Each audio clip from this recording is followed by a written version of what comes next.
আসসালামু আলাইকুম দর্শক, আশা করি সকলে ভালো আছেন। নতুন আরেকটি ভিডিওতে সবাইকে স্বাগতম জানাচ্ছি। তো আজকে আমরা কথা বলবো বর্তমান সময়ে ব্লু মার্কারি এবং কাই কোম্পানির অ্যালুমিনিয়াম লক চাকা দিয়ে বর্তমান সময়ে কত খরচ হবে বিস্তারিত আলোচনা করব। তার আগে বলে নেই, আপনি যদি আমাদের ইউটিউব চ্যানেলে নতুন হয়ে থাকেন অবশ্যই চ্যানেলটি সাবস্ক্রাইব করবেন এবং ফেসবুক পেজ থেকে দেখে থাকলে লাইক ফলো করে দেবেন। আচ্ছা, আপনারা যারা তৈরি করতে চান স্ক্রিনে দেওয়া নাম্বারে যোগাযোগ করুন। অবশ্যই ভিডিওর একটি স্ক্রিনশট নেবেন এবং আপনার যে সাইজ, জানালার মোট সাইজ কয়টা এবং মোট কয় পিস জানালা হবে অবশ্যই আমাদের সাথে যোগাযোগ করে বললে আমাদের প্রতিনিধি কিন্তু আপনাদের রেটটা বলে দিবে এবং ভিডিওর ভিতরে রেটটা বলা হবে। ভিডিওটি না টানে শেষ পর্যন্ত দেখে থাকুন।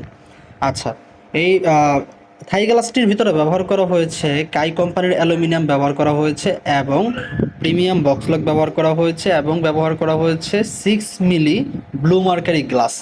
ঠিক আছে, যেটা ভিতর থেকে বাহিরের দৃশ্য দেখা যাবে কিন্তু বাহির থেকে ভিতরের দৃশ্য কোনো কিছু দেখা যাবে না।